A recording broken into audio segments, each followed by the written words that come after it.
Hello everyone, आप सभी लोगों का स्वागत है टीचिंग परीक्षा के आज के इस वीडियो में, जिसके अंदर में फ्रेंड्स बिहार शिक्षक भर्ती टीआरई 4.0 के लिए जो हमारी एक विशेष मैराथन चल रही है उसको हम लोग एक कदम आगे बढ़ाएंगे। जितने भी लोग हमारे साथ में जुड़ चुके हैं उन सभी लोगों का स्वागत है। और आवाज में आप लोगों को लग रहा होगा थोड़ी सी सर्दी हो गई है, बट लेकिन फ्रेंड्स हम लोग एनर्जी में कमी नहीं आने देंगे। पूरी की पूरी तरह से जो है जितनी जान है पूरी की पूरी यहाँ पर में हम लोग लगा देंगे। तो चलिए जल्दी जल्दी से शुरू करते हैं फ्रेंड्स। ठीक है, हमारे पहले क्वेश्चन के साथ में, उससे पहले मैं यहाँ पर में जितने भी लोग हमारे साथ में जुड़ चुके हैं उन सभी का एक बार स्वागत करना चाहूंगा। और जिन्होंने भी सेशन को लाइक कर दिया है और जो है फ्रेंड शेयर कर दिया है, उन सभी का बहुत बहुत धन्यवाद। आप लोगों के ही जो यहाँ पर में इनपुट्स है, ठीक है, और इस तरीके से जो आप लोग अपना अपना योगदान देते हो वही हमें जो है मोटिवेट करते हैं पूरा का पूरा मेहनत करने के लिए, पूरी जान लगा देने के लिए। बहुत बहुत शुक्रिया आप सभी लोगों का। जितने भी लोगों ने लाइक कर दिया तो वो हाथ ऊपर कर देंगे प्लीज। ठीक है, चलिए पहले क्वेश्चन की तरफ में आगे बढ़ते हैं फ्रेंड्स। देखिए क्वेश्चन है बहुत बड़ा ही इंटरेस्टिंग सा क्वेश्चन है। इसको दो तीन तरीके से पूछा जा सकता है, मैं आपको सारा बताऊंगा। क्या एक ही व्यक्ति, ठीक है, क्या एक व्यक्ति एक से अधिक राज्यों का राज्यपाल नियुक्त हो सकता है? बताइए जल्दी से। क्या एक ही व्यक्ति, ठीक है, एक से अधिक राज्यों का राज्यपाल नियुक्त हो सकता है? क्या ये पहले से ही जो है प्रावधान था? देखिए फ्रेंड्स, किसी भी राज्य के अंदर में, ठीक है, राज्यपाल होगा, इसकी बात की गई है आर्टिकल नंबर 153 के अंदर में, कि हर राज्य के अंदर में एक राज्यपाल होगा। कौन सा आर्टिकल है? गवर्नर होगा। ये आर्टिकल आपको याद रखना है, 153 के अंदर दिया गया है। जैसे कि हमारे देश के अंदर में राष्ट्रपति होगा, ये आर्टिकल नंबर 52 में दिया गया है। बिल्कुल वैसे ही हमारे देश में अलग अलग राज्यों में राज्यपाल होंगे, ये आर्टिकल नंबर 153 में दिया है। ये क्लियर है आपको? अब पहले क्या था ना, कि एक व्यक्ति एक ही राज्य का राज्यपाल बन सकता था। 1956 के अंदर में हमने 7वें नंबर का संविधान संशोधन किया। कौन से नंबर का संविधान संशोधन? 7th नंबर का। 1956 में हमने 7th कॉन्स्टिट्यूशनल अमेंडमेंट एक्ट किया, ठीक है। और इस संविधान संशोधन के तहत अब यस हो गया, पहले नो था, अब यस हो गया। ये याद रखना है आप लोगों ने। समझ में आ गया? ये स्टेटमेंट आपको दिया जा सकता है स्टेटमेंट वाले क्वेश्चन में, कि हमेशा से ही ये अलाउड था। अगर मैं कहूं कि हमेशा से अलाउड था कि कोई एक व्यक्ति एक से ज्यादा राज्य का जो है गवर्नर बन जाए, जैसे मान लो कि मुझे जो है वो राष्ट्रपति बुला ले, बोले कि दानिश सर क्लास के बाद में थोड़ा सा कॉल पे बात करनी है, एक बार करना। ठीक है, आपको जो है बिहार का, उत्तर प्रदेश का, झारखंड का, मध्य प्रदेश का, तेलंगाना का, महाराष्ट्र का, गुजरात का, सबका गवर्नर मेरे को एक साथ बनाने का है। ठीक है, बना सकते हो मेरे को। ओके, अगर एज वगैरह वाला क्राइटेरिया सारी चीजें फुलफिल हो रही है तो वो बना सकते हैं।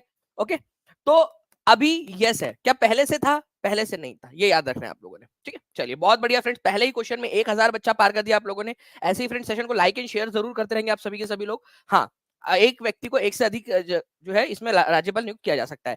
आपसे पूछा जा सकता है कौन से संविधान संशोधन के जरिए किया गया है, तो 7वां संविधान संशोधन जो है 1956 के तहत किया गया था, ये याद रखना है आप लोगों ने।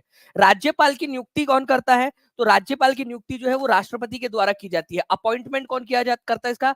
राष्ट्रपति जो है, ये याद रखना है आप लोगों ने फ्रेंड्स।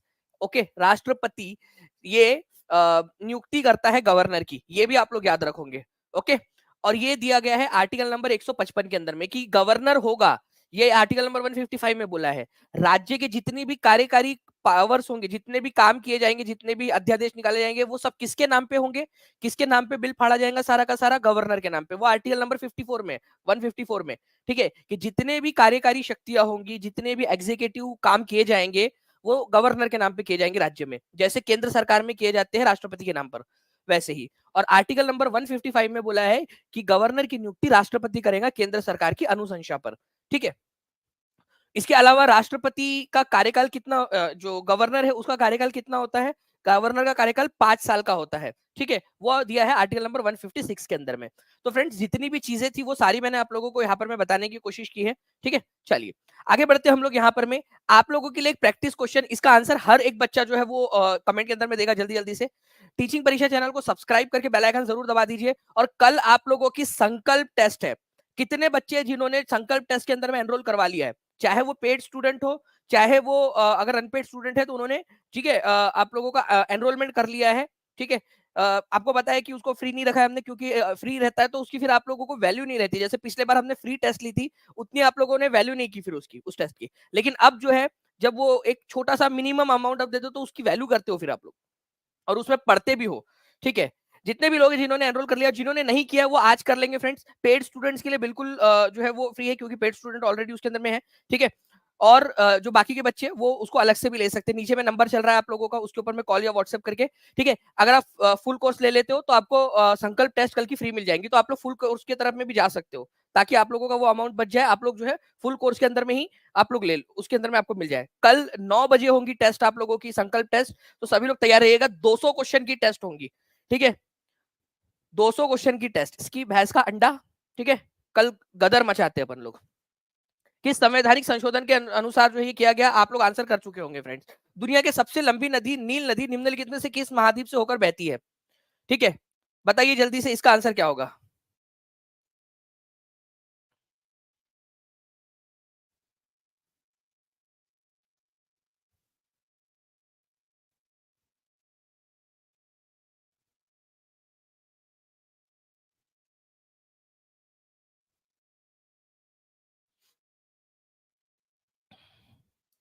चलिए बहुत बढ़िया फ्रेंड्स, आप लोगों के देखिए कंटिन्यूअसली आंसर्स आ रहे हैं। दुनिया की सबसे लंबी नदी नील नदी जो है वो अफ्रीका में से बहती है, ये याद रखना है आप सभी लोगों ने, ठीक है। आप लोगों को बता दूं फ्रेंड्स कि सहारा डेजर्ट जो है वो दुनिया का सबसे बड़ा हॉट डेजर्ट है। ये कितने लोगों ने जितने भी लोग हैं जिन्होंने क्लास के अंदर में कॉन्टिनेंट वाली क्लास देखी है हमारी, ठीक है, पेड क्लास में जो हमारी कॉन्टिनेंट वाली क्लास है, 5 लेक्चर लिए हैं मैंने कॉन्टिनेंट के ऊपर में, उसमें आपको बताया कि सबसे बड़ा हॉट डेजर्ट गर्म रेगिस्तान जो है, अगर ये पूछा जाए आप लोगों से गर्म रेगिस्तान कौन सा है, गर्म, तो आपका सहारा होगा। लेकिन अगर सबसे बड़ा रेगिस्तान बोला जाए तो वो अंटार्कटिका होगा, ये याद रखना है आप लोगों ने, ठीक है।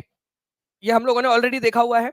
तो सबसे बड़ा गर्म रेगिस्तान जो है वो सहारा है, और सबसे बड़ा रेगिस्तान अंटार्कटिका। तो सबसे बड़ा गर्म रेगिस्तान सहारा, ये भी अफ्रीका में है। सबसे बड़ी नदी, जो सबसे लंबी नदी जो है नील नदी, वो भी अफ्रीका के अंदर में से ही बहती है, ये भी याद रखेंगे आप सभी लोग, ठीक है। नहीं शताक्षी जी बिल्कुल नहीं, वो नहीं है, ठीक है, आप एलिजिबल हो। तो देख सकते हो आप लोग फ्रेंड्स यहाँ पर में कि जो नील नदी है, नील नदी जो है वो कौन से वाले जो है आप लोगों को बताना है, झील में से जो है मेन इसकी नील नदी निकलती है, ठीक है। देखिए नील नदी जो है लेक विक्टोरिया में से निकलती है, ये है लेक विक्टोरिया, लेक विक्टोरिया में से निकलती है नील नदी की मुख्य धारा। व्हाइट नील इसको कहा जाता है, सफेद नील नदी। और यहां से आती है आप लोगों की, ठीक है, ब्लू नील, ये इसके अंदर में मिलती है, ठीक है, सूडान के अंदर में जाकर मिलती है, और फिर ये दोनों जो है आगे बढ़ते हैं। बाकी नील नदी की मुख्य धारा ये व्हाइट नील है, ठीक है। और फिर ये इस तरीके से जाकर कौन से वाले सागर में मिलती है, आप लोग बता सकते हैं मुझे।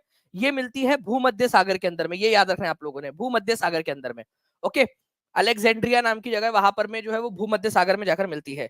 तो आप देख सकते हो ये इस तरीके से लेक विक्टोरिया जो है ना, यहां से ये निकलती है, ये याद रखेंगे आप सभी लोग, ओके, लेक विक्टोरिया में से, लेक विक्टोरिया। चलिए आगे बढ़ते हैं हम लोग फ्रेंड्स, यहाँ पर में हमारे जो है नेक्स्ट क्वेश्चन की तरफ में, ठीक है। नेक्स्ट क्वेश्चन की तरफ में आप लोगों को बता दूं फ्रेंड्स कि संकल्प टेस्ट जो है उसके अंदर में आप लोग ज्वाइन हो सकते हो। जो भी फर्स्ट विनर रहेगा उसको 11,000 रुपए का इनाम है, ठीक है। जो सेकंड विनर रहेगा उसको जो है फ्रेंड्स 5,000 रुपए का इनाम है। जो थर्ड रहेगा उसको 3,000 का। चौथे से जो है फ्रेंड्स 10वें तक 1,000 रुपए का इनाम है, और 11वें से 20वें तक 500 रुपए का इनाम है। आप लोग जो है जिन बच्चों ने पेड क्लास ली है, पेड बैच लिया है, उनके लिए बिल्कुल फ्री है ये, ठीक है। जिन्होंने नहीं लिया है वो लोग 49 रुपीज के नॉमिनल प्राइस के अंदर में, आपके रिचार्ज से भी कम है, ठीक है। आप लोग जो है फ्रेंड्स इसमें एलिजिबल हो सकते हो, और पढ़ाई इतनी कीजिए कि आपका उसका 10 गुना निकल जाए आपका, ठीक है। इतने अच्छे से पढ़ाई कीजिए, अभी भी मौका है, और ये 200 क्वेश्चन देने का मौका मिल रहा है आपको पूरा का पूरा, ठीक है। चलिए तो ये आप लोग इसको कर सकते हो फ्रेंड्स, और ये ऐप के ऊपर में होंगी, तो टीचिंग परीक्षा एप्लीकेशन भी जरूर डाउनलोड कर लीजिएगा आप सभी लोग, ओके। चलिए नाउ फ्रेंड्स, अब देखिए एक क्वेश्चन आप लोगों का, ये 2016 का क्वेश्चन है, बीपीएससी के अंदर में आया हुआ, ओके। एक बार सेशन को लाइक जरूर कर दीजिए जितने भी लोग देख रहे हैं, ताकि और मैं बहुत सारे क्वेश्चंस आपको करवा सकूं। तो तेल के कोष सबसे ज्यादा किस देश में है, मतलब तेल का भंडारण सबसे ज्यादा कौन से देश के अंदर में है। मैं आपको बता दूं फ्रेंड्स कि ये ऑफिशियल डेटा जो है ना, अभी लेटेस्ट वाला, उसके अनुसार मैं आप लोगों को आंसर जो है वो उसका बताऊंगा। जो ऑफिशियल डेटा ओपेक का आया हुआ है आप लोगों का, ठीक है, ओपेक का डेटा।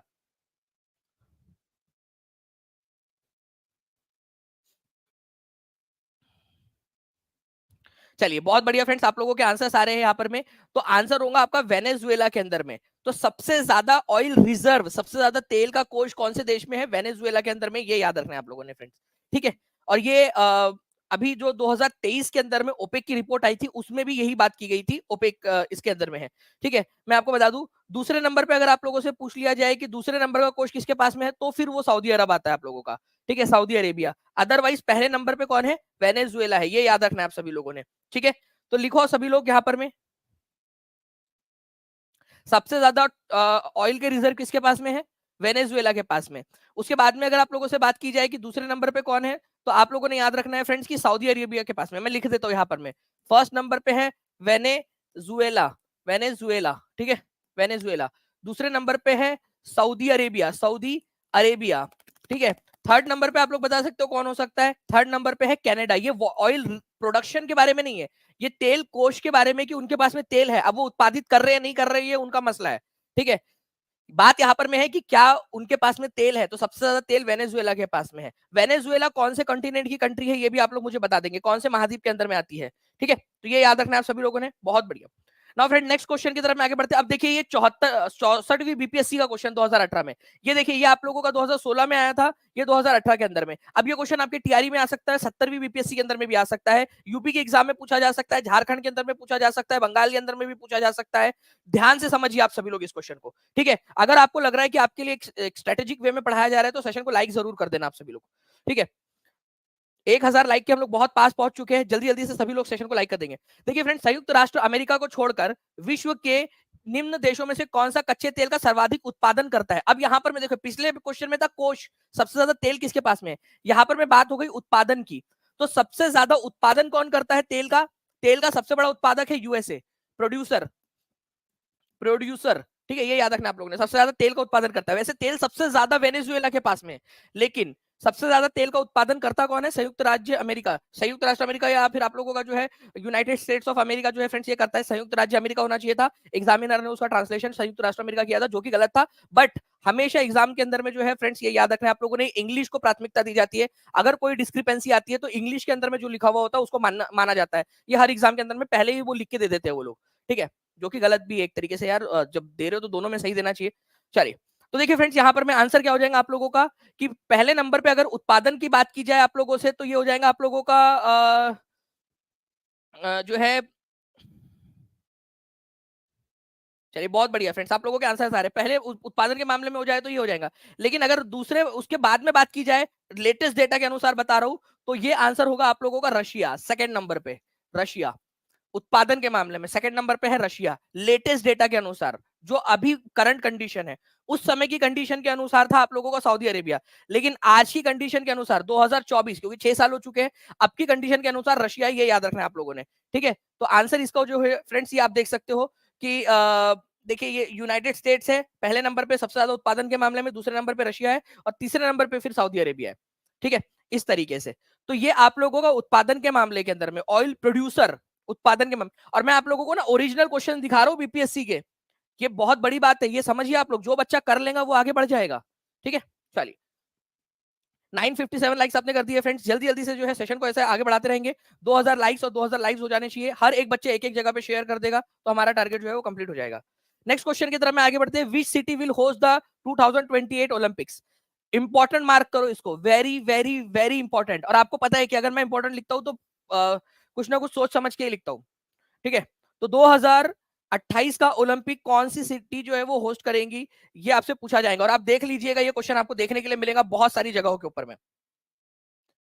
तो देखिए अगर मैं बात करूं फ्रेंड्स की 2028 का ओलंपिक्स कौन होस्ट करने वाला है, पेरिस अभी कर चुका है, पेरिस ओलंपिक हो चुके हैं, रोम है, लॉस एंजलिस है, जिनेवा है, नन ऑफ द अबव। तो आंसर क्या हो जाएगा आप लोगों का फ्रेंड्स? देखिए लॉस एंजलिस जो है, ठीक है, 2028 का, ठीक है, उसको मेजबानी का अधिकार मिला हुआ है। तो लॉस एंजलिस, लॉस एंजलिस कहां पर में है फ्रेंड्स? यूएसए के अंदर में है, ये याद रखना है।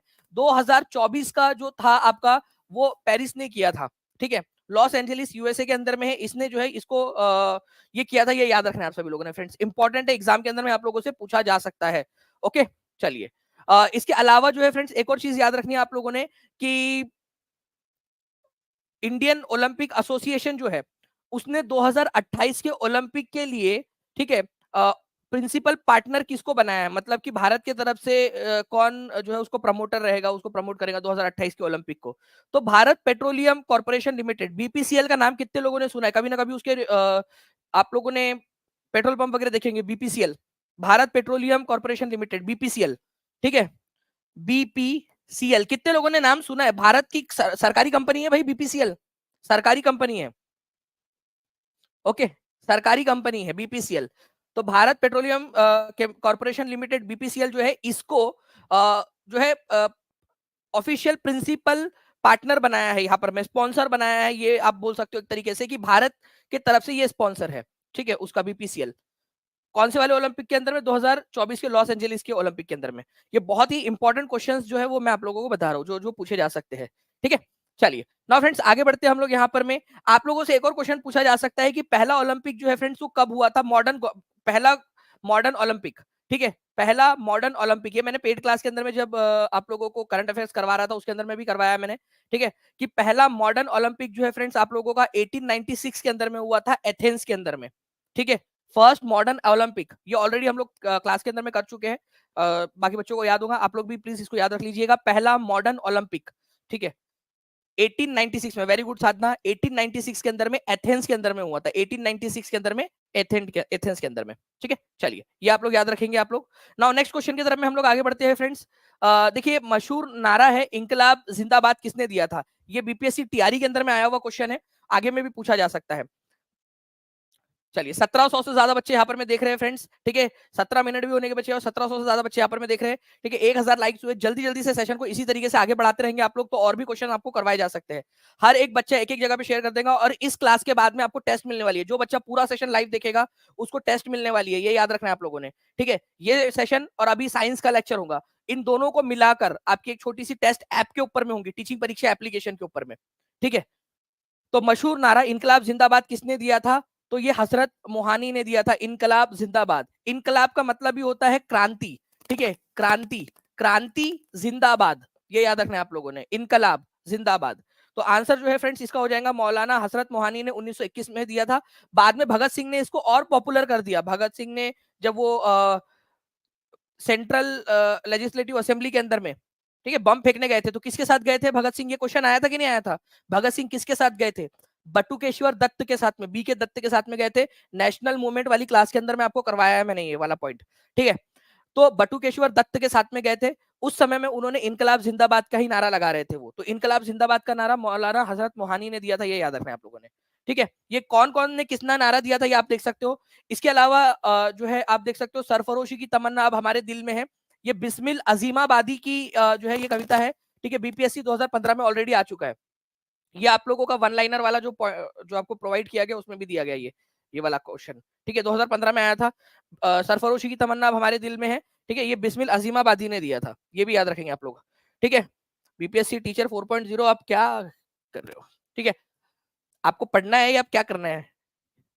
अबुल कलाम आजाद के द्वारा किस पत्रिका को संपादित किया गया था? जल्दी जल्दी से बता दीजिए आप लोग। अबुल कलाम आजाद के द्वारा जो है फ्रेंड्स अल हिलाल, और एक और पत्रिका है वो आप लोग मुझे नाम बताओगे जल्दी जल्दी से कि दूसरा वाली पत्रिका का नाम क्या था, ठीक है। अबुल कलाम आजाद की पत्रिका का दूसरी जो पत्रिका थी उसका नाम क्या था? जल्दी से बता दीजिए आप लोग, ठीक है। तो अबुल कलाम आजाद जो थे फ्रेंड्स उन्होंने दो पत्रिकाएं निकाली थी, एक तो निकाली थी अल हिलाल और दूसरी वाली का नाम था अल बलग, ठीक है। जितने भी लोगों ने लिख दिया था, ठीक है, मतलब उन्होंने जो है हमारी रैंक बूस्टर वाली क्लासेस देखी, रैंक बूस्टर वाली क्लासेस के अंदर में भी आपको बताया। नाउ मैं आपको बता दूं फ्रेंड्स कि संकल्प टेस्ट जो है वो कल आप लोगों की 5 अक्टूबर को, इंटरनेशनल जो है टीचर्स डे है आपका 5 अक्टूबर को रात में 9 बजे ये टेस्ट होने वाली है। जितने भी बच्चों ने एनरोल कर लिया है अच्छे से पढ़ाई कीजिए, जिन्होंने नहीं किया वो लोग एनरोल कर लीजिए, ठीक है। अगर आप इस करना चाहते हो इसमें अलग से, अदरवाइज जो पेड स्टूडेंट है उनके लिए बिल्कुल फ्री है, ठीक है। आप लोग अलग से, आपको खरीदने की जरूरत नहीं है, आप लोग बिल्कुल उसके अंदर में कर सकते हो। तो पेड अगर जिन्होंने नहीं लिया है वो टीचिंग परीक्षा का 4.0 का पेड बैच ले सकते हो, उसके अंदर में सारी चीजें आपको मिल जाएंगी संकल्प टेस्ट के साथ में, पूरा का पूरा कोर्स, प्लस आप लोगों को जो है रैंक बूस्टर, नॉलेज कैप्सूल, ठीक है, एनसीईआरटी डू यू नोज, ठीक है, पूरा जो सारी की सारी चीजें आप लोगों की, एनसीईआरटी का जिस्ट है, इसके अलावा आप लोगों का जो आपको वैदिक मैथ्स मिल रहा है, सारी की सारी चीजें जो है आप लोगों को इसके अंदर में मिल जाएगी कोर्स के अंदर में, ठीक है। चलिए बाकी अभी नवरात्रि का 51% का ऑप्शन है, तो उसके अंदर में भी आप लोग जुड़ सकते हो, ठीक है। Who wrote the following line, सरफरोशी की तमन्ना अब हमारे दिल में है, देखना है जोर कितना बाजुए कातिल में है। कल दिखा देना आप लोग, क्योंकि कि देखना है जोर कितना बाजुए कातिल के अंदर में है। तो बीपीएससी 2015 की क्वेश्चन 2015 का क्वेश्चन है ये। तो बिस्मिल, तो ये बिस्मिल कौन थे? बिस्मिल अजीमाबादी थे, ये याद रखना है आप लोगों ने। आंसर इसका ऑप्शन नंबर ए होगा, बिस्मिल अजीमाबादी, ठीक है। चलिए तो answer is option number A आप लोग होगा, ठीक है। Who is the writer of the popular song? BPSC 66वीं बीपीएससी का क्वेश्चन, बिना ऑप्शन के, चलो आंसर करो आप लोग, ठीक है। सरफरोशी की तमन्ना अब हमारे दिल में है, बिना ऑप्शन के 66वीं बीपीएससी का आंसर कौन बच्चा कर सकता है? अगर कर दिया आप लोगों ने तो मतलब आप लोग जो है एक लेवल आगे बढ़ चुके हो। ठीक है, बताइए जल्दी से। रैंक बूस्टर सीरीज जो पेड कोर्स के साथ में बिल्कुल फ्री ऑफ कॉस्ट आपको मिली है, ठीक है, उसमें भी हमने करवाया ये। अरे आंसर लिखकर बताओ, ई ई तो सब लोग बताइए। आंसर लिखकर बताओ। ठीक है, तो बिस्मिल अजीमाबादी, वेरी गुड। ठीक है, तो बिस्मिल अजीमाबादी यहाँ पर मैं दिया नहीं है आप लोगों का, तो आंसर क्या हो जाएगा आप लोगों का? ठीक है, उपरोक्त में से कोई नहीं। बिस्मिल अजीमाबादी, राम प्रसाद बिस्मिल नहीं है, बिस्मिल अजीमाबादी है। ठीक है, तो सी आंसर जितने भी लोग लगा रहे हैं उन सबका गलत है। राम प्रसाद बिस्मिल और बिस्मिल अजीमाबादी अलग अलग व्यक्ति है। ठीक है, इसी वजह से आंसर ई होगा। ठीक है, 66वीं बीपीएससी वालों ने बहुत बढ़िया तरीके से खेला था ये, जिन्होंने भी पेपर सेट किया था आपका। ओके, बिस्मिल अजीमाबादी की कविता है ये। नाउ नाउ फ्रेंड्स, देखिए यहाँ पर मैं आप लोगों का एक क्वेश्चन, दांडी यात्रा में गांधी जी के साथ में कितने स्वयं सेवियों ने प्रतिभागी किया था? तो देखो, दांडी यात्रा जो है फ्रेंड्स, एक चीज याद रखना है कि कौन से साल निकली थी, तो ये 1930 के अंदर में निकाली थी गांधी जी ने। ठीक है, डेट कौन सी थी, तो 12 मार्च थी ये। ठीक है, 12 मार्च को ये शुरू हुई थी। ठीक है, साबरमती आश्रम से 1930 के अंदर में। ओके, ये साबरमती आश्रम से जो है फ्रेंड्स ये निकली, और दांडी नाम की जो जगह है वहां पर मैं पहुंची। गांधी जी जो है जब ये निकले थे गांधी जी, तो गांधी जी के साथ में कितने लोग थे? ये है गांधी जी। ठीक है, और गांधी जी के साथ में कितने थे? तो गांधी जी के साथ में थे 78 लोग। और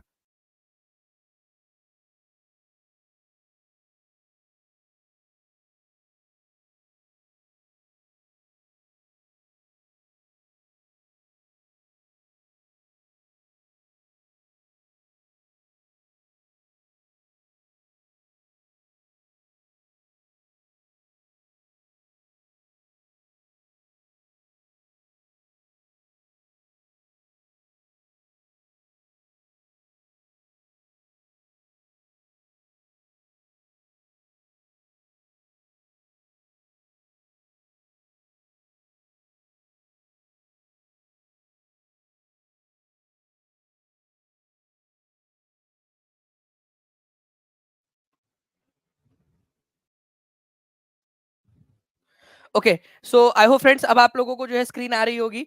ओके, चलिए, तो गांधी जी के साथ में कितने लोग गए थे? ठीक है, गांधी जी के साथ में 78 लोग गए थे, और जब मैं क्वेश्चन करा रहा था तब इंटरनेट भी शायद वो चला गया, उसको लगा कि भाई दांडी यात्रा में जाना है करके।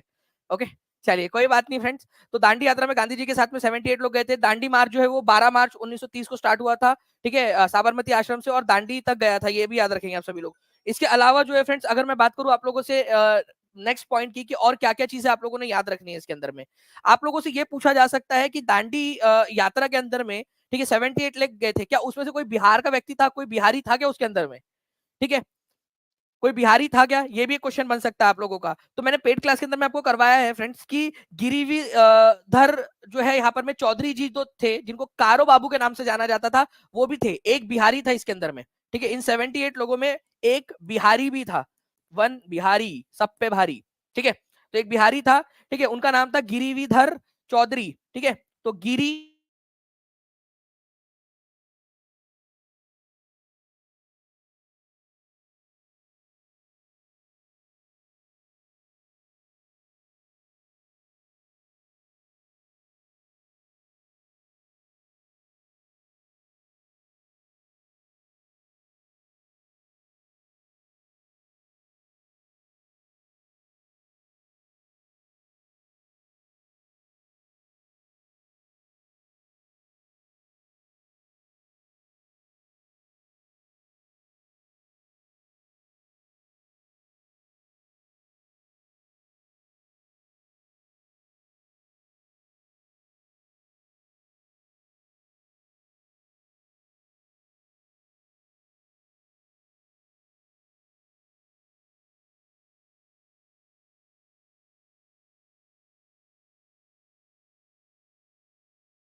ओके, तो आई अब आप लोगों को आवाज़ आ रही होगी। I am extremely sorry on the behalf of internet service provider, ठीक है? आईएसपी। तो बार-बार जो डिस्टर्बेंस आ रहा है, उसके लिए आप लोगों से बहुत ज़्यादा क्षमा प्रार्थी, ठीक है? लेकिन फ्रेंड्स कोई बात नहीं, आप लोग यहाँ पर मैं आप लोगों को बता रहा था कि एक बिहारी कौन थे जो जो है इन 78 लोगों में शामिल थे, वो थे गिरिवीधर, ठीक है? चौधरी, गिरिवीधर चौधरी। इनको किस नाम से जाना जाता था? इनको कारो बाबू के नाम से जाना जाता था, कारो बाबू के नाम से भी। तो कारो बाबू भी आ सकता है आप लोगों का, ठीक है? ये भी याद रखना है आप लोगों ने, कारो बाबू। तो आप लोगों को ये सारी चीजें जो इंपॉर्टेंट थी वो मैंने बता दिया आप लोगों को। इसके अलावा जो है फ्रेंड दांडी यात्रा कितने कितने डिस्टेंस की थी? तो ये 240 माइल्स की थी, जिसको जो है फ्रेंड्स अप्रोक्सीमेटली कई बार 241 माइल्स भी लिख दिया जाता है। तो दोनों ही सही है आपका, ठीक है? आपका क्योंकि एग्जैक्टली अब गांधी जी जो है वो एकदम सीधा-सीधा तो गए नहीं होंगे कि 240 हो सकता है कि उनको सुस्तू वगैरह लगी हो तो ऐसे साइड में उधर गए, जंगल में, पेड़ के पीछे में उधर में, फिर वहां से आए तो उसको भी गिन लो आप, ठीक है? फिर उधर गए, फिर थोड़ा आप जाके बैठे होंगे किधर साइड में। मतलब 240-41 it's not a big deal, ठीक ठीक है? तो 241 मील मील जो क्वेश्चन में आया था आपका, ठीक है? उसको सही माना गया था। तो 240 241 ये आपको कंफ्यूज करने के लिए ही दिया जाता है। तो 240 241 मीन्स दोनों के दोनों सही है आप लोगों के। गवर्नमेंट बुक्स के अंदर में ही दोनों दिया हुआ है। ओके? तो 240, 241 ठीक है? माइल्स आप लोग इसको याद रख लीजिएगा। अगर मैं इसको बात करूँ किलोमीटर में कन्वर्ट करूँ फ्रेंड्स तो ये किलोमीटर के अंदर में हो जाता है 387 किलोमीटर के आस-पास में हो जाता है अप्रॉक्सिमेटली, ठीक है? 386 387 किलोमीटर के आस-पास में ये हो जाता है। तो ये भी याद रखना है आप लोगों ने। इसका डिस्टेंस तो दांडी यात्रा का डिस्टेंस अगर पूछ लिया जाए तो ये भी आप लोग याद रख सकते हो। ओके? इसके अलावा आप लोगों से ये पूछा जा सकता है कि दांडी यात्रा में गांधी जी के साथ में कौन थे? ठीक है? कौन-सा पत्रकार था जो गांधी जी के साथ में गया था? ये भी क्वेश्चन पूछ सकते हैं, है ना? आ सकता है ना? कि दांडी यात्रा के समय गांधी जी के साथ में कौन-सा पत्रकार गया था? और कौन से देश का था वो पत्रकार? ये भी क्वेश्चन पूछा जा सकता है। वेब मिलर याद रखना आप लोगों ने गांधी जी के साथ में। ठीक है? मैं लिख देता हूँ आप लोगों के लिए यहाँ पर भी, ठीक है? तो दांडी यात्रा के समय में दांडी यात्रा के समय में गांधी जी के साथ में कौन थे? ठीक है? ये याद रखेंगे आप सभी लोग वेब मिलर ये याद रखना है आपको। कहाँ के पत्रकार थे? ये यूएसए के पत्रकार थे। बहुत ही इंपॉर्टेंट क्वेश्चन बनता है ये भी आप लोगों का। एक बार जल्दी-जल्दी से फ्रेंड जहाँ भी शेयर कर सकते हो शेयर ज़रूर कर दीजिए। अगर आप चाहते हो कि इसी तरीके से हम लोग जो है आप लोगों के लिए लगातार और भी बहुत सारे क्वेश्चन जो है वो लेकर आते रहें। ठीक है? तो ये याद रखना है आप लोगों ने। दांडी यात्रा में गांधी जी के साथ में कौन थे? वेब मिलर नाम के जो है अंग्रेज पत्रकार थे, यूएसए के पत्रकार थे ये याद रखना है आप लोगों ने। ठीक है? Web Miller. Now next question की तरफ में आगे बढ़ते हैं हम लोग फ्रेंड्स और भी बहुत सारी जानकारी है मेरे पास में देने के लिए। ठीक है? गांधी की प्रसिद्ध दांडी यात्रा को कौन-सा आंदोलन कहा जाता है? बताइए जल्दी से। दांडी यात्रा को कौन-सा आंदोलन कहा जाता है? गांधी जी ने दांडी जाकर क्या जो है उन्होंने बनाया था?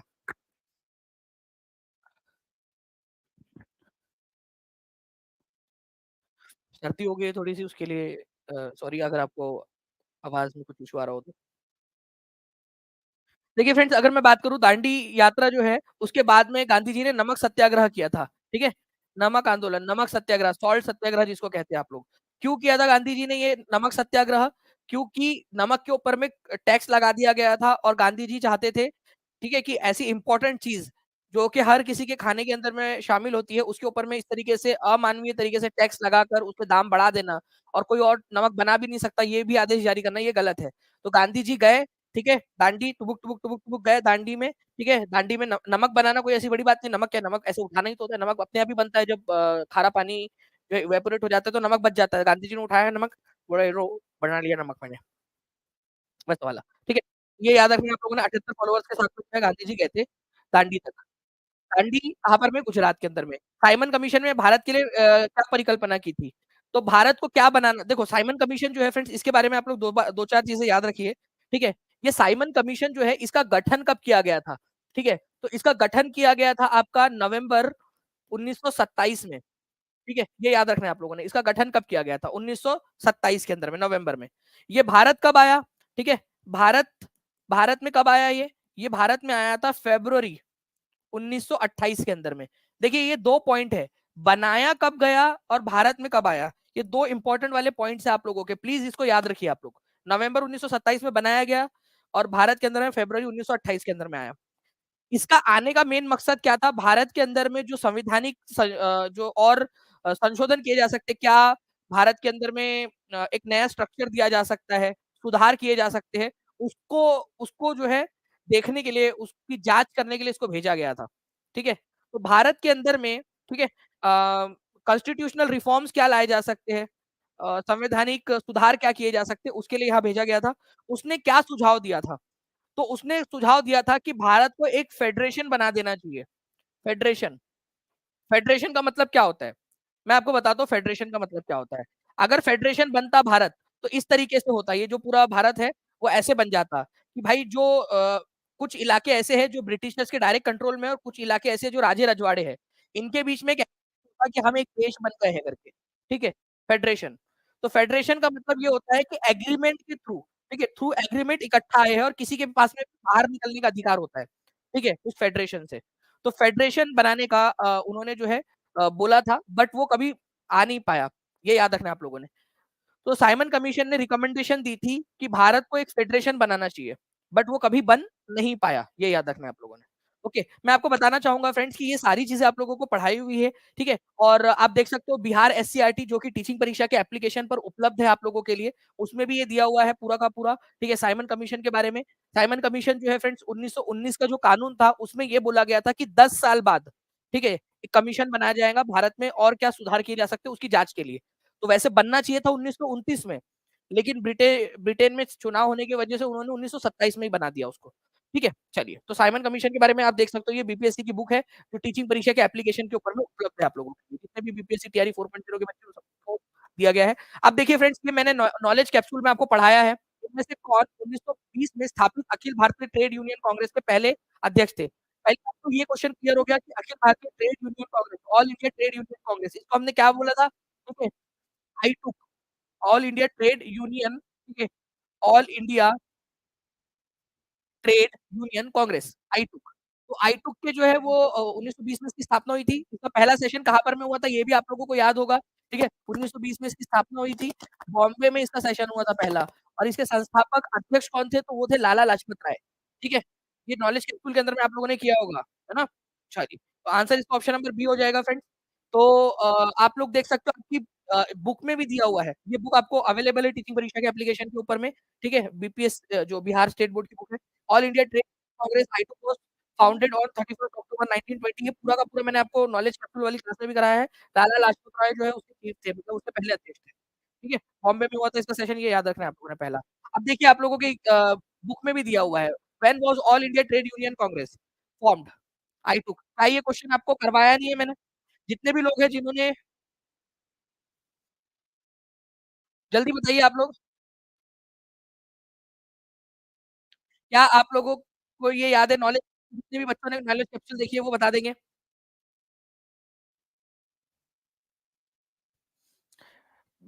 5 तारीख को जो टेस्ट है उसमें कैसे ऐड होना है? ज्योति रावत जी, देखिए 2 तरीके हैं, एक तो अगर आपने पेड कोर्स लिया है तो आपके लिए बिल्कुल फ्री है वो, ऑटोमैटिकली आपको एक मैसेज आ जाएगा, ठीक है? उसके अंदर में कि कैसे आप उसमें क्लास देख सकते हो, सारी की सारी चीज़ें आपको पता चल जाएँगी, कैसे आप जो है वो करना है, टेस्ट देना है, ऑटोमैटिकली आपके कोर्स में ही आ जाएगा वो। और जो बच्चे जॉइन होना चाहते हैं, जिन्होंने कोर्स नहीं लिया है, वो 49 रुपीज़ का एक नॉमिनल फीस है, उसको देकर जॉइन हो सकते हैं, ठीक है? तो आप लोग की मर्ज़ी है, आप लोग उसको देख लीजिए। जो बच्चे पेड में कल शाम तक भी जॉइन हो जाएँगे, उन लोगों के लिए वो फ्री रहेगा। चलिए, तो all India Trade Union Congress की स्थापना 1920 में हुई थी, ये देख सकते हो आप लोग, आपकी बुक में ही दिया हुआ है ये क्वेश्चन। ओके, चलिए नेक्स्ट क्वेश्चन की तरफ में आगे बढ़ते हैं फ्रेंड्स। एनवीएस पीजीटी का क्वेश्चन। चलो, बिना ऑप्शन के आंसर करके बताओ, 1920 में स्थापित अखिल भारतीय ट्रेड यूनियन कांग्रेस के पहले अध्यक्ष कौन थे? ठीक है, बताओ आप लोग लिखकर, सभी के सभी लोग।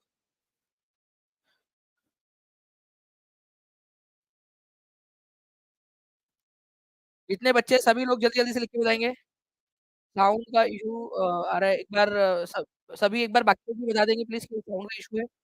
साउंड का इश्यू अगर मेरी सर्दी की वजह से है तो प्लीज़ उसके लिए क्षमा प्रार्थी हूँ मैं आपसे।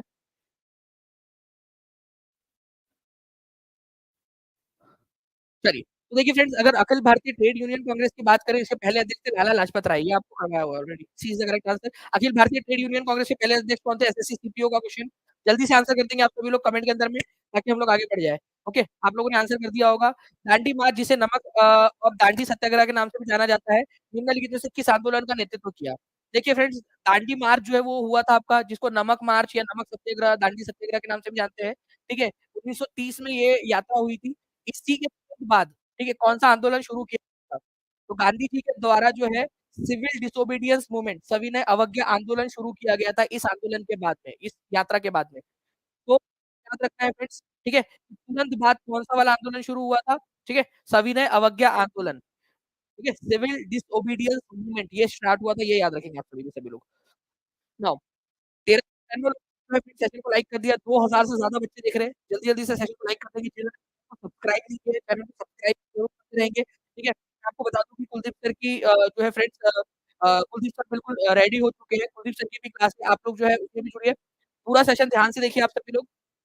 और आप लोग जो है वो सेशन देखने के बाद में आप लोगों को एक छोटी-सी टेस्ट भी मिलेंगी, जैसे ही सेशन खत्म होगा उसके बाद में। उसके बाद आप लोगों को बता दूँ फ्रेंड्स मैं कि आप लोगों के लिए, ठीक है, संकल्प जो टेस्ट है, वो आप लोगों ने अच्छे से देनी है। संकल्प टेस्ट आप लोगों की जो संकल्प टेस्ट है, उसके अंदर में आप लोगों ने जॉइन होना है। ओके? संकल्प टेस्ट आप लोग 5 अक्टूबर को मतलब कल 9 बजे होंगी। जितने भी पेड स्टूडेंट हैं, उन लोगों के लिए फ्री है, ठीक है? वो लोग अपनी पढ़ाई भी कर सकते हैं, पेड में जितना भी कंटेंट है आप लोगों का पूरा का पूरा अच्छे से पढ़िए, rank booster series, knowledge capsule जितना भी आप लोगों को दिया है, वो अच्छे से करिए आप सभी लोग, ठीक है? और उसके बाद में जो पहले 500 रैंक के होल्डर्स रहेंगे, जो 500 स्टूडेंट रहेंगे, उन लोगों को जो महा टेस्ट है आप लोगों का, ठीक है? जिसमें 2.5 लाख से ज़्यादा क्वेश्चन्स हैं आप लोगों के, वो टेस्ट आपको मिलेंगी जो फर्स्ट 500 स्टूडेंट्स रहेंगे। ठीक है, इंक्लूडिंग दीज़ 20 स्टूडेंट्स, ठीक है? जो पहले 500 स्टूडेंट्स, तो क्या आप पहले 500 में आ सकते हो? ठीक है? तो जल्दी से अपना पूरा जो है फ्रेंड्स ज़ोर लगा दीजिए, कल की टेस्ट को एकदम ऐसा लीजिए जैसे कि ये आपकी ओरिजिनल एग्ज़ाम है, ओके? चलिए तो कुलदीप सर जो है वो स्टार्ट हो चुके हैं यहाँ पर में, तो कुलदीप सर को मैं यहाँ पर मैं आमंत्रित करना चाहूँगा, जस्ट अ सेकंड, ठीक है? जी, तो हमारे साथ में यहाँ पर मैं जो है जैसे कि मैं यहाँ देख पा रहा हूँ फ्रेंड्स, कुलदीप सर जो है हमारे साथ में यहाँ पर में जुड़ चुके हैं। तो एक बार स्क्रीन हम लोग देख लेते हैं।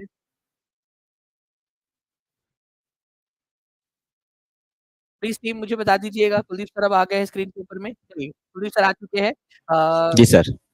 जी, Kuldeep sir over to you और मैं स्टूडेंट्स को कहना चाहूँगा कि आप सभी इस सेशन को अच्छे से देखिए। जैसे ही सर की क्लास खत्म होंगी, टीचिंग परीक्षा एप्लीकेशन के ऊपर में आपको जाना है। फ्री कंटेंट वाली जो नाम का जो जगह है, वहाँ पर मैं आप लोगों को दोनों सेशन की मेरे लेक्चर्स और सर का जो लेक्चर के क्वेश्चन जो होंगे, जो भी हुआ होगा उस समय तक, उनके ऊपर में आधारित एक टेस्ट होगी आप लोगों की, ठीक है? तो टीचिंग परीक्षा एप्लीकेशन के ऊपर में मिलेंगी, तो सर टीचिंग परीक्षा एप्लीकेशन के ऊपर में जो जो फ्री कंटेंट है, वहाँ पर में जाकर ये लोग ये फ्री टेस्ट दे सकते हैं, ठीक है? आज के सेशन पर आधारित। तो आप प्लीज़ रिमाइंड करवा दीजिएगा जब आपका लेक्चर खत्म हो रहा हो उस समय में भी बच्चों को। जी सर, बिल्कुल। ओके, चलिए थैंक यू वेरी मच जी sir sir. Over to you. Thank you friends. ठीक है। Okay. Thank you very much sir. आप का बहुत बहुत शुक्रिया।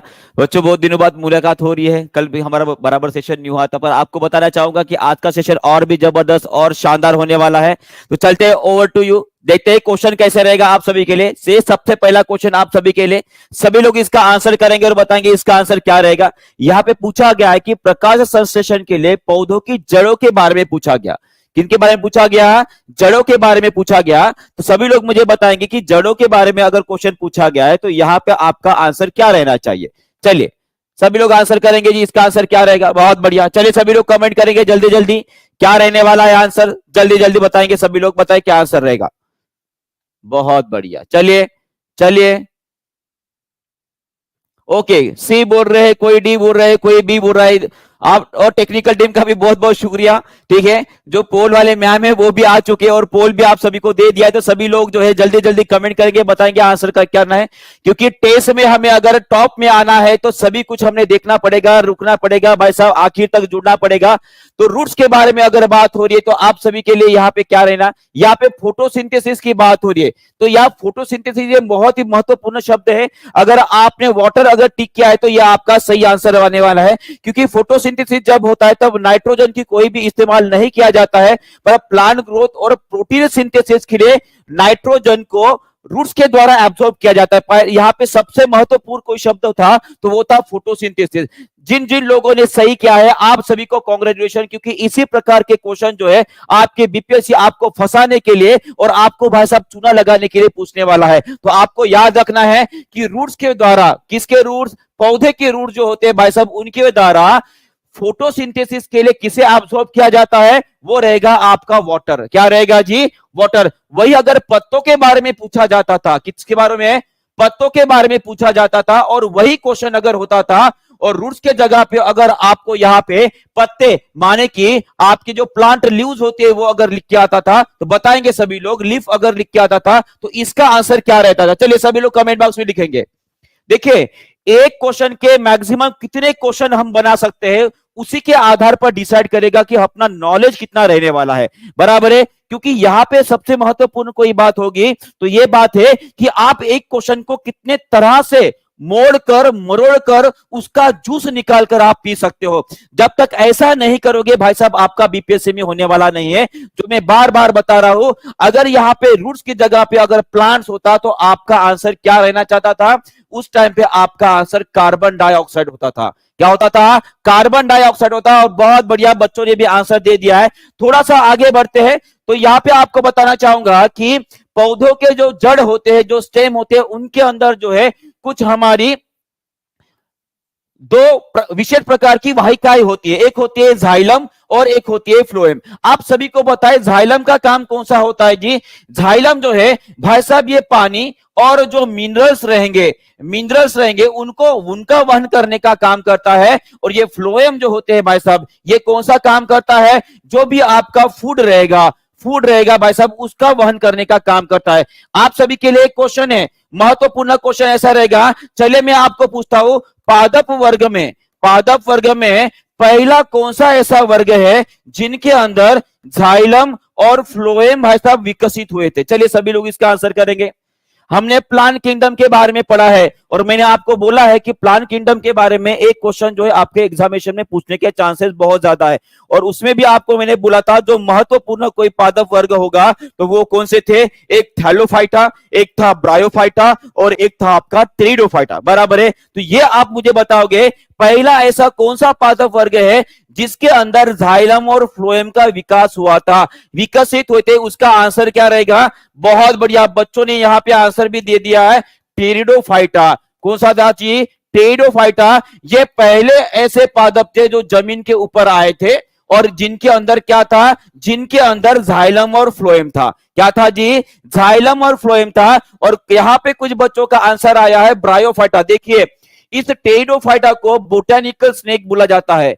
क्या बोला जाता है, बोटेनिकल स्नेक, माने कि बोटेनिकल सांप बोला जाता है। और उसी तरह से ब्रायोफाइटा के हमने बारे में पढ़ा था, ब्रायोफाइटा के बारे में हमने पढ़ा था। ये ब्रायोफाइटा, इसे हम कौन से नाम से जानते हैं, चलिए देखते हैं किन किन बच्चों में पता है, किन किन को पता है कि इसका आंसर क्या रहने वाला है। ब्रायोफाइटा, इसे हम कौन से नाम से जानते हैं, बहुत बढ़िया, इसे बोला जाता है पादप वर्ग का, पादप का उभयचर बोला जाता है जी। पादप वर्ग का उभयचर माने कि इसे एम्फीबियंस ऑफ प्लांट किंगडम बोला जाता है। पता है क्यों है ऐसा, क्योंकि ये एकमात्र ऐसा पौधा है जिसे जीने के लिए भाई साहब जमीन की जरूरत होती है। और वही अगर प्रजनन की बात करें, किसकी बात करें, प्रजनन की बात करते, उसे पानी की जरूरत होती है। और इसी की वजह से इसे क्या बोला जाता है, पादप वर्ग का उभयचर बोला जाता है। सभी को समझ में आ गया है, बहुत बढ़िया। आगे बढ़ते हैं, और ये पूरा का पूरा जो क्लासिफिकेशन हम इसके पहले भी पढ़ चुके हैं, तो आगे बढ़ते हैं, इसका आंसर करेंगे सभी लोग। इसका आंसर क्या रहेगा जब सभी लोग, और मैं आपको बता दूं इस क्लास के बाद आपकी टेस्ट होने वाली है जो कंबाइंड टेस्ट रहेगी कंप्लीट जीएस की, जो कंबाइंड टेस्ट रहने वाली आपकी कंप्लीट जीएस की। जैसा ही लेक्चर हो जाता है उसके बाद तुरंत आपको टेस्ट देना है, तो आखिर तक बने रहेंगे और अपना नॉलेज सच में आपकी कितनी पढ़ाई हुई है जीएस की, साइंस की, तो यहां पे चेक करना। चले इसका आंसर करेंगे, इसका आंसर क्या रहने वाला है। यहां पे बोला गया है कि प्रकाश संश्लेषण की प्रक्रिया के दौरान कौन सा प्राथमिक उत्पाद बनता है। प्राथमिक उत्पाद माने कि सीधी से बात पूछा गया है कि फोटोसिंथेसिस के बाद क्या बनाया जाता है। बहुत बढ़िया, और यहां पे सभी का आंसर भी आ गया है। इसका आंसर रहेगा ग्लूकोज रहेगा। क्या रहेगा, ग्लूकोज। और आपको अगर पूछा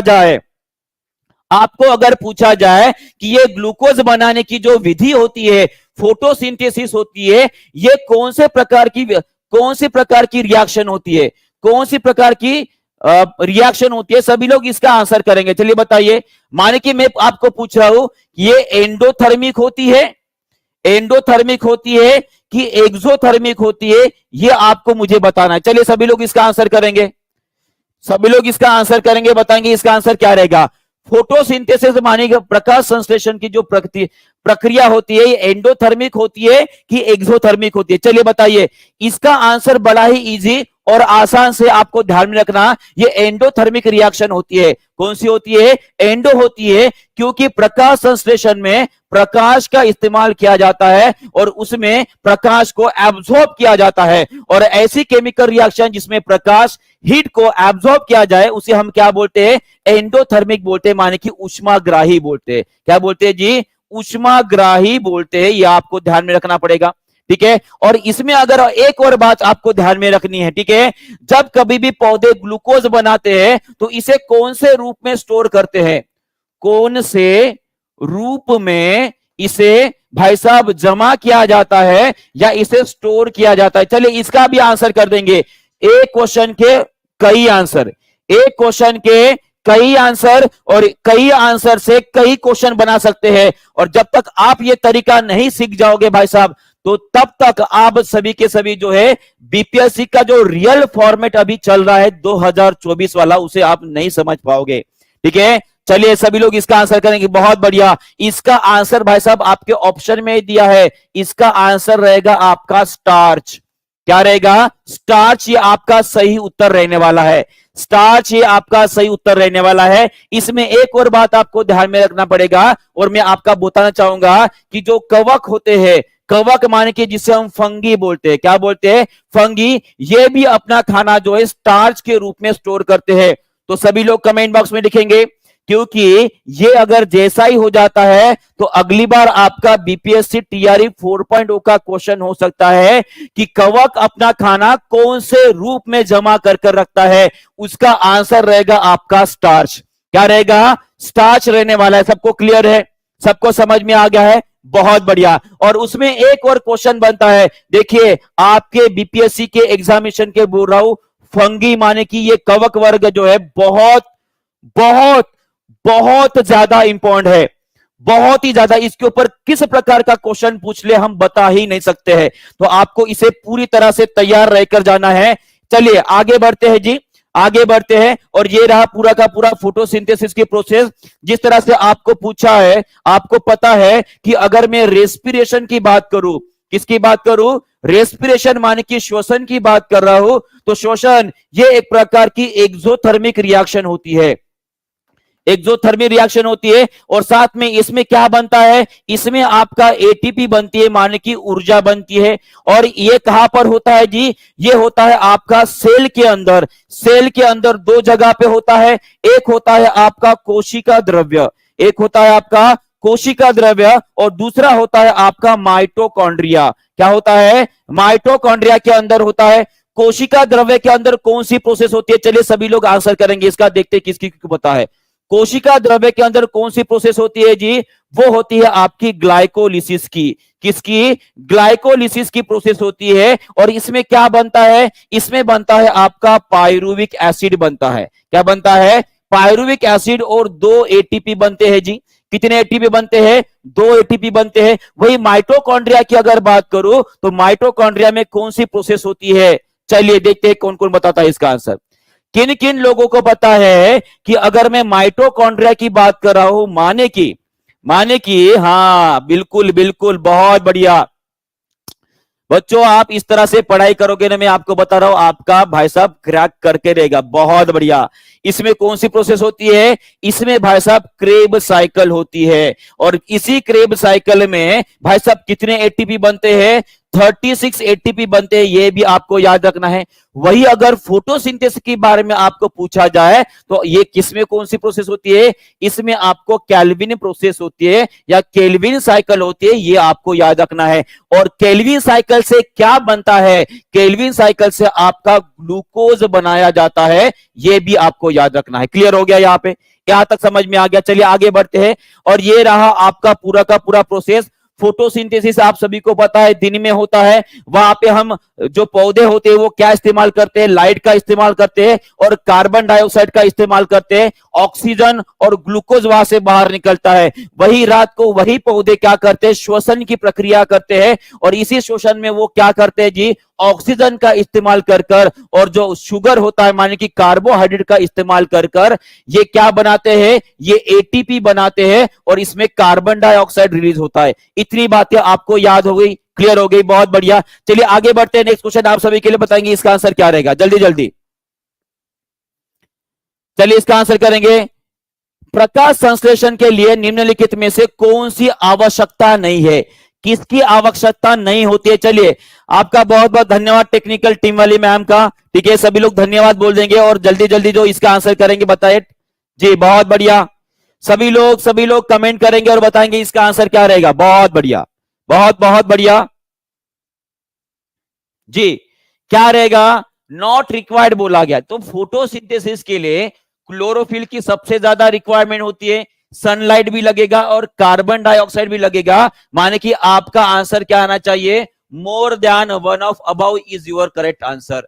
more than one of above is your correct answer. Sorry more than कैसे रहेगा भाई साहब, नन ऑफ अबव रहेगा। क्या रहेगा, नन ऑफ अबव माने कि एक में से कोई भी नहीं, क्योंकि यहां पे क्या बोला गया, नॉट बोला गया है। क्या बोला गया है, नॉट बोला गया है। सबको समझ में आ गया है, ये सभी के सभी चीजें इस्तेमाल की जाती है, ठीक है। अगर यहाँ पे नॉट नहीं होता तो आपका आंसर आता था डी, पर यहाँ पे नॉट बोला गया है तो आपका आंसर आना चाहिए ई। क्या आना चाहिए, ई। क्लियर है यहाँ पे? चलिए आगे बढ़ते हैं, नेक्स्ट क्वेश्चन आप सभी के लिए बताएंगे इसका आंसर क्या रहेगा। देखते हैं किन किन लोगों को इसके बारे में पता है। चलिए, which nutrient is absorb by the plant from the soil to form the protein. चलिए, प्रोटीन बनाने के लिए पौधे जो है जमीन से किस चीज को एब्सॉर्ब करते हैं? चलिए इसके बारे में जस्ट अभी अभी मैंने आपको बताया था। अगर आपको सच में याद है तो आप जरूर इसका आंसर करेंगे, बताएंगे इसका आंसर क्या रहने वाला है। बहुत बढ़िया, बहुत बढ़िया, सभी लोग आंसर कर रहे हैं। ऐसे ही आंसर करते करते आगे बढ़ना है। और जो जिन बच्चों ने नाइट्रोजन को टिक किया है उन सभी को मेनी मेनी कॉन्ग्रेचुलेशन, आपका आंसर रहेगा भाई साहब, क्या रहेगा, नाइट्रोजन रहने वाला है, ठीक है। चलिए आपको मैं इसके बारे में थोड़ा डिटेल बताता हूं। प्रोटीन क्या होता है, प्रोटीन क्या होता है, प्रोटीन एक ऐसी चीज होती है जिसे बॉडी बिल्डिंग बोला जाता है। क्या बोला जाता है, बॉडी बिल्डिंग, बिल्डिंग विटामिन बोला जाता है, माने कि ये शरीर की संरचना बनाने का काम करता है। और साथ में इसमें कौन कौन से मॉलिक्यूल्स होते हैं, न्यूट्रिएंट्स होते हैं, ये भी आपको याद रखना है। प्रोटीन के अंदर कार्बन होता है, चलिए सभी लोग कमेंट बॉक्स में लिखेंगे, कार्बन होता है, हाइड्रोजन होता है, ऑक्सीजन होता है, नाइट्रोजन होता है और सल्फर होता है। क्या क्या होता है, carbon, carbon, hydrogen, oxygen, nitrogen और सल्फर, ये पांच तत्व जो होते हैं ये आपके प्रोटीन में पाए जाते हैं। प्रोटीन जो है अमीनो एसिड से बनते हैं। किससे बनते हैं, अमीनो एसिड से बनते हैं। और हमारे शरीर की अगर मैं बात कर रहा हूं, माने कि ह्यूमन बॉडी की अगर बात कर रहा हूं, तो हमारे शरीर में 21 में से 20 अमीनो एसिड जरूरी होते हैं प्रोटीन बनाने के लिए। सभी लोग लिखेंगे 21 में से 20 रिक्वायर्ड होते हैं प्रोटीन बनाने के लिए, प्रोटीन सिंथेसिस के लिए। और इसमें से बता दो, इस 20 में से जो 10 प्रोटीन के मॉलिक्यूल होते हैं, प्रोटीन के मॉलिक्यूल होते हैं, हमारा शरीर खुद बनाता है, हमारा शरीर खुद बनाता है। और 20 में से बचे 10 जो होते हैं वो बाहर से लिए जाते हैं, वो बाहरी खाने से, बाकी चीजों से हम जो ले रहे हैं उससे पाए जाते। इतना क्लियर हो गया है? तो इतना आपको याद रखना है, 20 में से 10 हमारे शरीर खुद बनाता है और 20 में से 10 जो बचे हैं वो बाहर से आता है। इसमें एक और क्वेश्चन मैंने ऐड कर दिया भाई साहब, अगर आपको पूछा गया और पूछा भी गया है कि सबसे ज्यादा प्रोटीन किसमें पाया जाता है, चलिए सभी लोग इसका आंसर करेंगे, इसका आंसर क्या रहेगा, इसका आंसर करेंगे सबसे ज्यादा प्रोटीन किसमें पाया जाता है। सभी लोग कमेंट करेंगे और आंसर करेंगे, ठीक है। चलिए सभी लोग आंसर करेंगे, इसका इसका आंसर क्या रहने वाला है। चलिए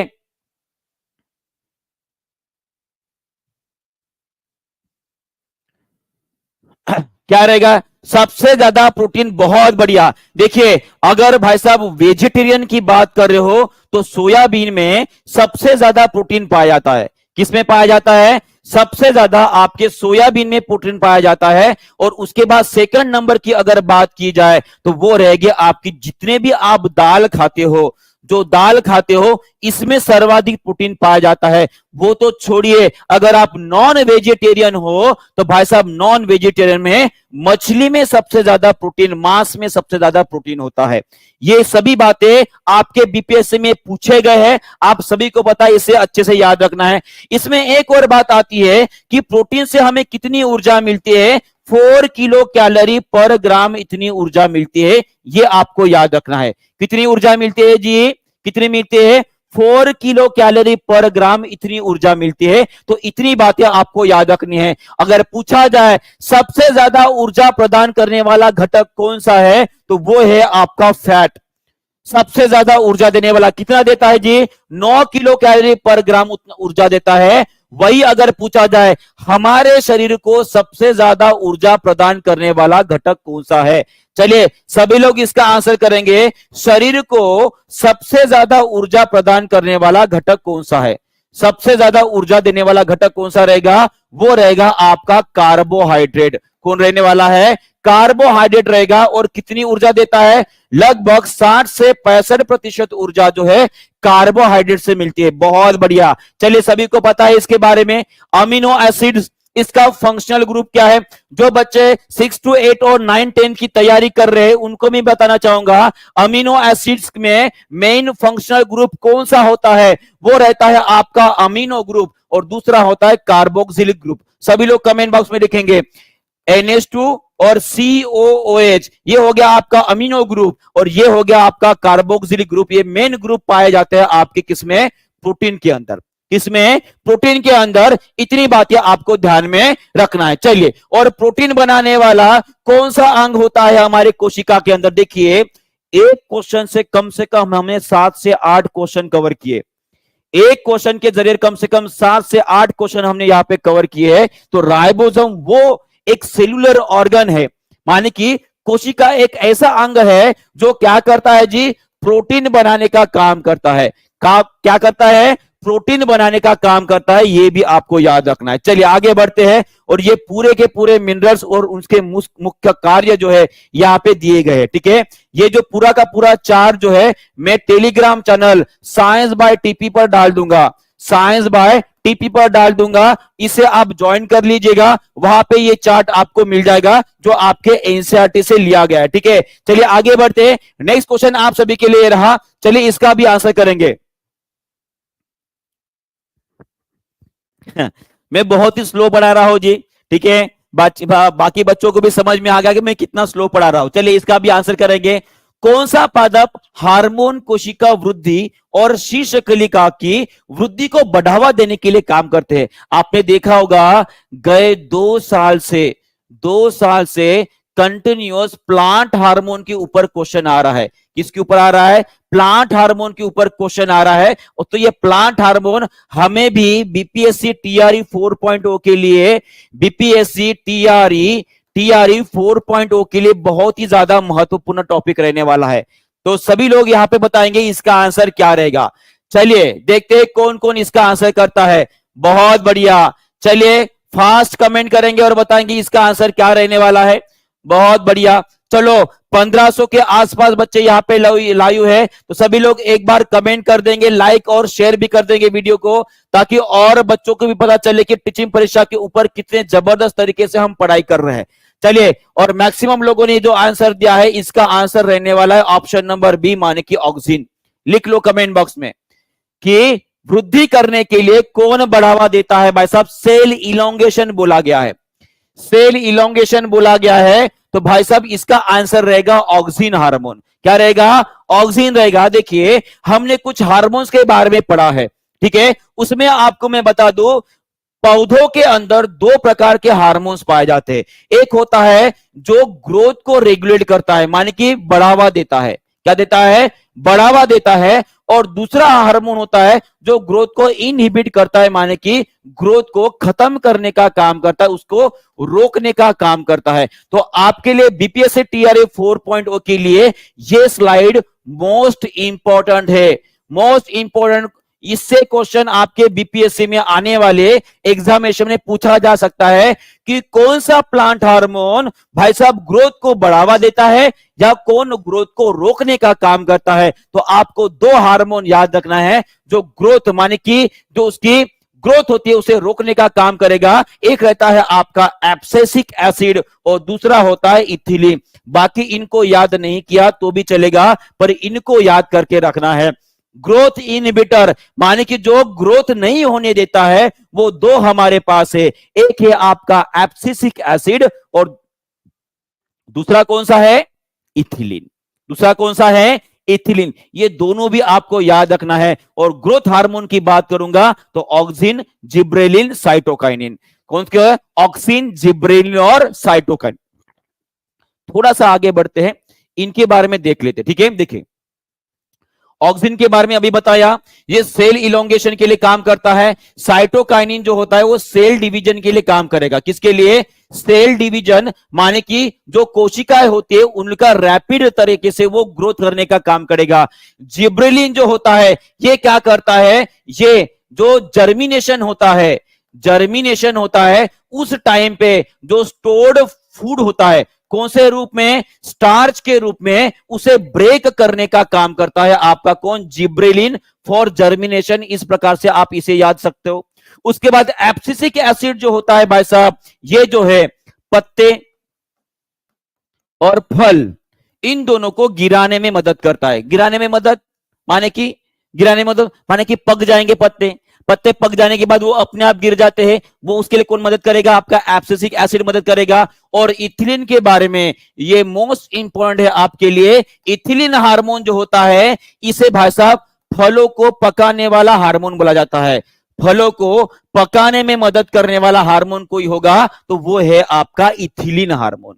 कौन सा है, इथिलीन होता है। इतनी बातें आपको समझ में आ गई है, बहुत बढ़िया। तो इनके ऊपर जो है कुछ रैपिड फायर क्वेश्चन लेने वाला हो। क्या लेने वाला हो, रैपिड फायर लेने वाला हो। सभी लोग तैयार है, एक बार हाथ ऊपर कर देंगे, बताएंगे क्या सभी लोग तैयार है। अगर तैयार है तो इस चार्ट के ऊपर में कुछ क्वेश्चन लेने वाला हो, तुरंत आंसर करेंगे और आगे बढ़ेंगे। क्लियर है, चलिए देखते हैं कौन कौन इसका आंसर करता है। चलिए इसका आंसर करेंगे। यहां पे बोला गया है कि जब जर्मिनेशन होता है भाई साहब, माने कि जब कभी भी अंकुरन होता है उस केस में जो खाना स्टोर है उसको ब्रेक करने का और उससे ऊर्जा उत्पादन करने का काम करने वाला हार्मोन कौन सा होता है। चलिए देखते हैं इसका आंसर कौन करता है। बहुत बढ़िया, बहुत बढ़िया, जल्दी जल्दी आंसर करेंगे, कमेंट करेंगे इसका आंसर क्या रहने वाला है। अभी बताया मैंने, जर्मिनेशन ये वर्ड आया, जर्मिनेशन ये शब्द आया तो जी फॉर जर्मिनेशन और जी फॉर जिब्रेलिन आपको याद रखना है। जी फॉर जर्मिनेशन और जी फॉर जिब्रेलिन आपको याद रखना है। ये दो हार्मोन, आपका आंसर रहेगा ए। आंसर क्या रहने वाला है, ए है। बहुत बढ़िया। चलिए नेक्स्ट क्वेश्चन आप सभी के लिए ये रहा। चलिए इसका भी आंसर करेंगे और बताएंगे इसका आंसर क्या रहेगा। अब जब दो जीव एक साथ रहते हैं, दो जीव जब एक साथ रह रहे हैं, दोनों का आश्रय और पोषण तत्व साझा करते हैं, इसे क्या कहा जाता है। चलिए देखते हैं इसका आंसर कौन करता है। चलिए बहुत बढ़िया, इसका आंसर क्या रहेगा, क्या रहेगा। इस टाइप का क्वेश्चन इस बार बीपीएससी में पूछा गया है, बीपीएससी में पूछा गया जिसका आंसर म्यूचुअल था, म्यूचुअली था। ठीक है, माने कि कैसे था जी, सहजीव संबंध जिसे बोलते हैं। क्या बोलते हैं, सहजीव संबंध बोलते हैं। तो इसका आंसर रहेगा सिम्बायोसिस। क्या रहेगा, सिम्बायोसिस। इसके उदाहरण भी हमें बहुत अच्छे से करके रखना है भाई साहब। देखिए यहां पे ध्यान रखना है, एक होता है आपका अलगी माने कि जिसे हम बोलेंगे शैवाल, और दूसरा होता है फंगी माने कि कवक। ये दोनों भी जब साथ में रहेंगे ये एक प्रकार का, इसे नाम क्या, चलिए सभी लोग इसका नाम बताएंगे, सभी लोग इसका नाम बताएंगे कि जब शैवाल और फंगी माने कि कवक एक दूसरे के साथ रह जाए तो उन्हें हम क्या बोलते हैं जी, इसे बोलता है, कोई बोलेगा लाइकेन बोलेगा, लाइकेन बोलेगा, या कोई भाई साहब लिचेन बोलेगा। ये दोनों भी एक ही वर्ड है, ये आपको याद रखना है। ठीक है जी। और यहां पे भी अगर पूछा जाए कि ये अलगी का काम कौन सा होता है, तो भाई साहब अलगी होते हैं हरे। हरे माने कि इनके अंदर होता है क्लोरोफिल। क्या होता है? क्लोरोफिल होता है। और क्लोरोफिल जिनके अंदर होता है वो खाना बनाने का काम करेंगे। और आप सभी को पता है फंगी माने की कवक, इसका कौन से प्रकार का पोषण होता है? कोई बता सकता है ये कैसे होते हैं जी? ये मृत जीवी होते हैं। मृत जीवी होता है माने कि इनके अंदर क्लोरोफिल होता है क्या जी? इनके अंदर क्लोरोफिल नहीं होता है। और इसी के लिए और ये क्या करेंगे, ये जो जो पोषण होता है फंगी का, वो अलगी को प्रोवाइड करने में मदद करता है। माने कि पानी प्रोवाइड करेगा, मिनरल देगा, और साथ में क्या देने वाला है? साथ में प्रोटेक्शन का भी काम करता है। कौन सा काम करता है? प्रोटेक्शन का काम करता है आपका कवक। आगे बढ़ते हैं। और इसी तरह से एक और सिम्बायोटिक एसोसिएशन होता है, एक और सहजीव संबंध होता है जिसके बारे में आपको पता रहना बहुत ज्यादा जरूरी है। वो है माइकोराइजा। सभी लोग कमेंट बॉक्स में लिखेंगे बीपीएससी टीआरई 4.0। बीपीएससी टीआरई 4.0 के लिए इंपॉर्टेंट स्लाइड बता रहा हूं। माइकोरिजा मतलब क्या होता है? यह क्वेश्चन आपके बीपीएससी में आने वाले समय में पूछा जा सकता है। माइकोराइजा का मतलब क्या होता है? जहां पे फंगी माने कि जो कवक होता है वो पेड़ों के जो जड़ होते हैं उनके साथ सहजीव संबंध में रहते हैं। यह भी एक प्रकार का सिम्बायोटिक एसोसिएशन माने कि सहजीव संबंध है। और यह टॉपिक आपको दिया है भाई साहब 11th क्लास के एनसीईआरटी में। अब बोलोगे सर 11 क्लास का तो हमें पूछते नहीं है। जी नहीं, बीपीएससी जो है 10th का क्लास क्रॉस करके कब का 11 12th में घुस चुका है, आपको पता भी नहीं चला है। और उसमें से भी कुछ अंदर के क्वेश्चन पूछे जा रहे हैं। तो ये एक प्रकार का अंदर क्वेश्चन है जो आपको मैं बता रहा हूं। क्लियर है? चलिए आगे बढ़ते हैं। नेक्स्ट क्वेश्चन आप सभी के लिए प्लांट हार्मोन के ऊपर। चलिए ये आप सभी के लिए बड़ा ही महत्वपूर्ण रहने वाला है। सभी लोग इसका आंसर करेंगे। Which of the following hormone is responsible for ripening of A leaves and fruits? चलिए पत्ते और जो फल होते हैं उनको पकाने के लिए कौन सा हार्मोन रिस्पॉन्सिबल होता है? वो रहेगा ऑप्शन नंबर सी माने कि इथिलीन। क्या होता है? इथिलीन। आपने धूपकाले में फल खाए होंगे, आम खाया होगा, पीला पीला दिखता है, पर उसके बाद तब वो शुगर या वो मीठा नहीं लगता है। पता है क्यों? क्योंकि उसे आर्टिफिशियली बाहर से कुछ डालकर पकाया जाता है। तो क्या आप मुझे बता सकते हो आम को पकाने के लिए बाहर से क्या डाला जाता है, जिसे हम आर्टिफिशियल राइपनर बोलते हैं? क्या बोलते हैं? आर्टिफिशियल राइपनर माने कि जो कृत्रिम तरीके से उसे पकाने के लिए इस्तेमाल किया जाता है। उस गैस का नाम आपको याद रखना है, उसका नाम है इथिलीन गैस। कौन सी होती है? Ethylene gas. ये बाहर से इस्तेमाल किया जाता है। और साथ में कैल्शियम कार्बाइड का भी इस्तेमाल किया जाता है। ये कैल्शियम कार्बाइड एक प्रकार का चूने का जैसे दिखने वाला होता है। और आपको पता होगा दिवाली में हम बचपन में जो है इसके ऐसे पत्थर जैसे कुछ मिलता था।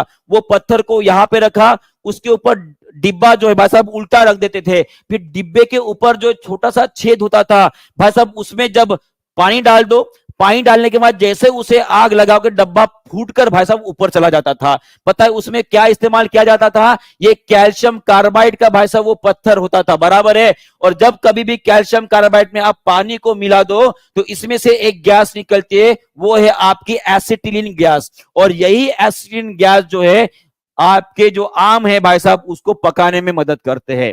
क्लियर है? क्लियर है? और इससे भी खतरनाक बोलूंगा तो भाई साहब आजकल तो इंजेक्शन भी दिए जाते हैं। जो आपको तरबूज आपने खाए होंगे जो लाल लाल दिखते हैं भाई साहब, वो इंजेक्शन का ही एक प्रकार है। ठीक है, चलिए आगे बढ़ते हैं। नेक्स्ट क्वेश्चन आप सभी के लिए बताएंगे, इसका आंसर क्या रहेगा? विद्युत धारा के तापन प्रभाव के बारे में निम्नलिखित में से कौन सा कथन सही है? कौन सा कथन सही है? माने कि जो heating effect of electric current है इसके बारे में कौन सा स्टेटमेंट आपका ट्रू है, ये पूछा गया है। चलिए सभी लोग आंसर करेंगे, इसका आंसर क्या रहने वाला है?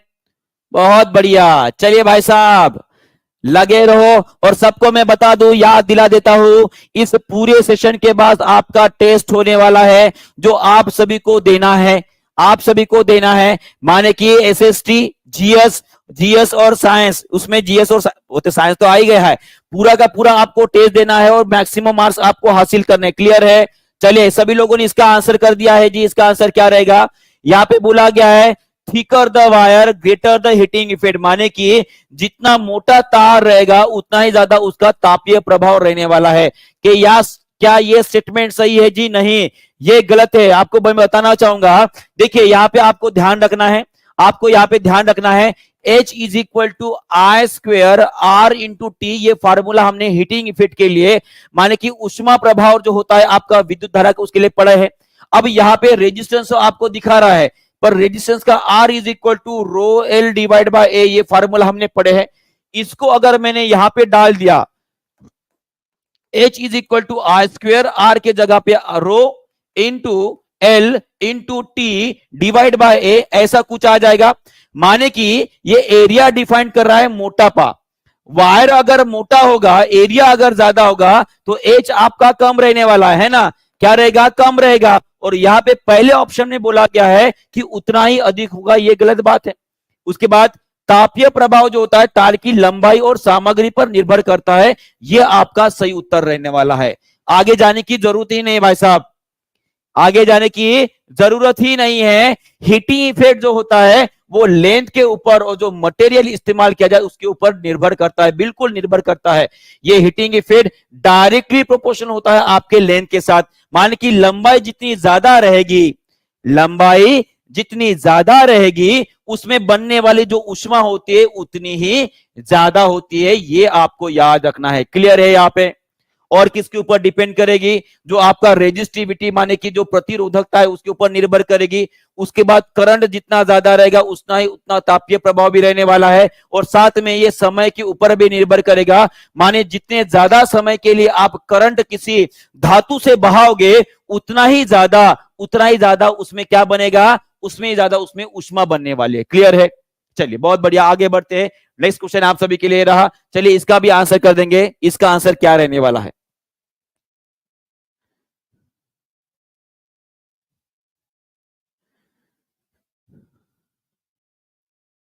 जब तक आप क्वेश्चन का आंसर कर रहे हो, आपको मैं बता दूं कि संकल्प टेस्ट जो है आप सभी को पता है 5 अक्टूबर को होने वाली है। कब होने वाली है? 5 अक्टूबर, और शायद कल ही 5 तारीख भी है, बराबर है।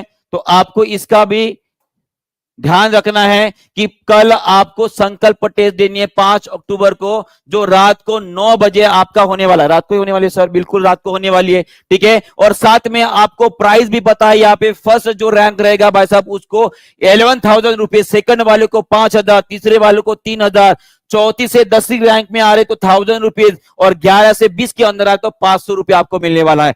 साथ में ये आपको सिर्फ और सिर्फ 49 रुपीज में आप ज्वाइन कर सकते हो।